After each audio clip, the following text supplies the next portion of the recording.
Hey everybody, I thought I'd follow up my 10 albums, my go-to picks from my regular, rock pop collection and jump on the jazz one while I'm at it. So here's my top 10 jazz albums that I tend to gravitate to when I'm not sure what else to listen to.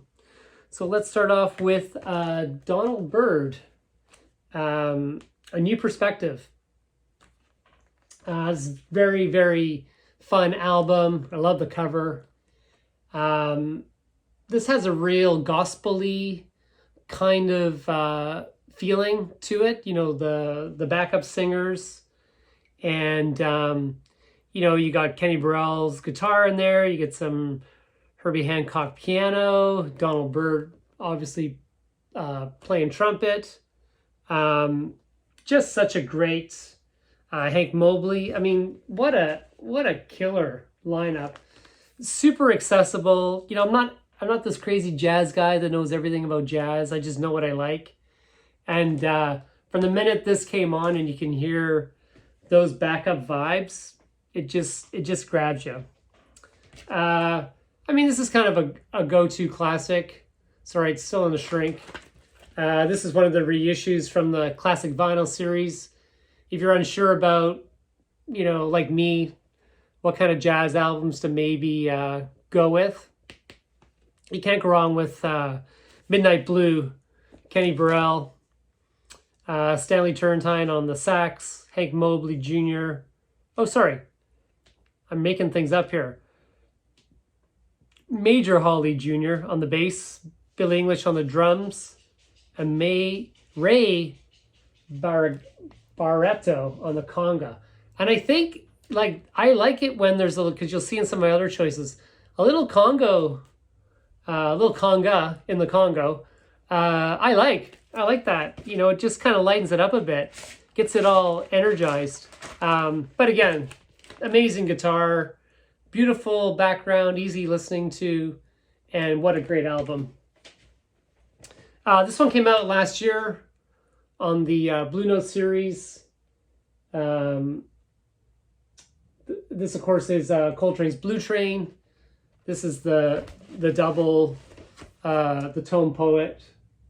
I love their inners, the centerfolds with the awesome photos in it. I mean, what are you going to say? I mean, top 5 greatest jazz albums of all time, perhaps. Super accessible, Coltrane, really nice to listen to. Lee Morgan is playing trumpet. Yeah, just such a lovely album. And then speaking of the Tone Poets, I've got all of the Grant Greens, but I tend to go to this one. I again, it's that Latin kind of vibe, going on, which I really kind of like. A little bit more of conga on here with Potato Valdez. I'm sure it's not potato, but that's how it's written. Again, just such a light, inspirational. You can see the guy playing the congas there. And yeah, just a fun album. I mean, I tend to really dig a lot of Grant Greens, but this is the one I tend to pull. Another one with some, I thought, does this have Congo on it? Maybe not. This is Art Blakey and the Jazz Messengers. This is The Witch Doctor. And again, this is, of all the Tone Poets, this is one I tend to pull quite a bit. It's just, again, it's accessible. It's easy to listen to. It's got a great energy on it. Again, Lee Morgan, Wayne Shorter, and you always get those fun little drum, solos from Art Blakey and his albums, and just such a great album. Very, very good. Again, I've got a huge Miles Davis collection, but lately I've been pulling this one. I like the kind of 70s funk, that was kind of integrated into On the Corner. And yeah, it's just a little different, and it's just you kind of listen to those same Miles Davis albums over and over again, and this one just offered me something a little different to get excited about. And I love the cover art. I could just stare at the cover art the whole time. So good. Great stuff.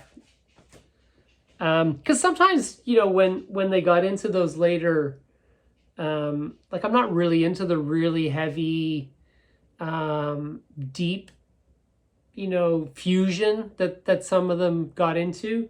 But there's something enjoyable about On the Corner. This is actually one of my favorite Coltrane albums. I got it. I remember getting this in high school when I was trying to get into jazz.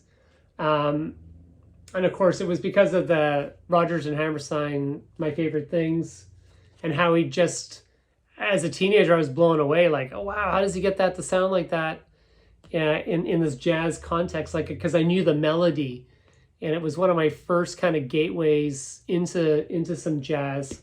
And I managed to pick this up a few years ago. I think this is it's a Japanese pressing, and just a very comfortable background Sunday afternoon. Great album. I think vocally, this is one of my favorite albums. This is that Verve acoustic sound series. And of course, we're talking about Ella and Louis, the first one. I do have the second one, but I tend to pull the first one. This sounds incredible. I mean, it's like they're sitting over there on the stools, doing their thing.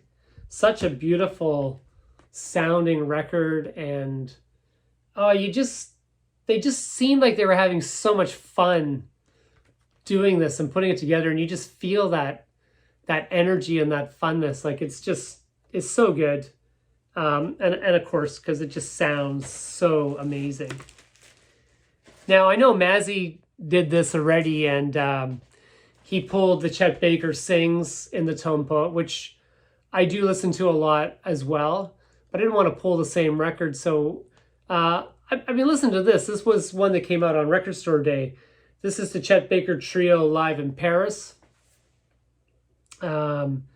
This was from 1983. So from what I understand, he was kind of not really pulling in the crowds anymore ever since he was, injured in that fight where his tooth got cracked and it affected his trumpet playing.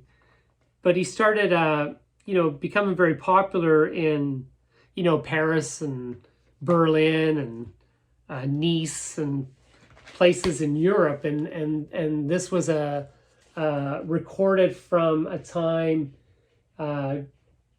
June 17th, 83 and February 7th, 84. And it's very well recorded in that it's just kind of real. Again, it's like Chet's just over there, and it's not perfect. His voice isn't perfect. I'm sure his trumpet playing is not perfect. Again, I'm no expert, but the emotion and the, pain is a word I would use, but it's just really, I guess, emotional is the word. And it's very enjoyable. And the audience clapping, maybe a little irritating at times, but just amazing. And then my last one is Diana Krall. This is the Live in Paris. This is the one recorded, pressed at RTI. This is one of the best sounding albums in my collection. Definitely the best live sounding album in my collection. And, it's a flawless, her voice is perfect. The band is perfect. The energy, like I said, the recording. You're getting all the big hits.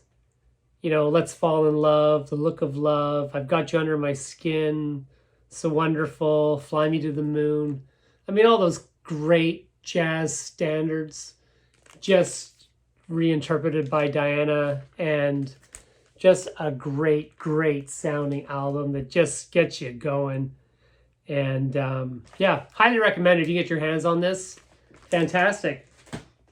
So that is my top 10 go-to jazz albums from my collection. Whoever put these together, I don't know if it was Mazzy or someone else, but super fun, and I was happy to jump on board, and peace out. See you guys later.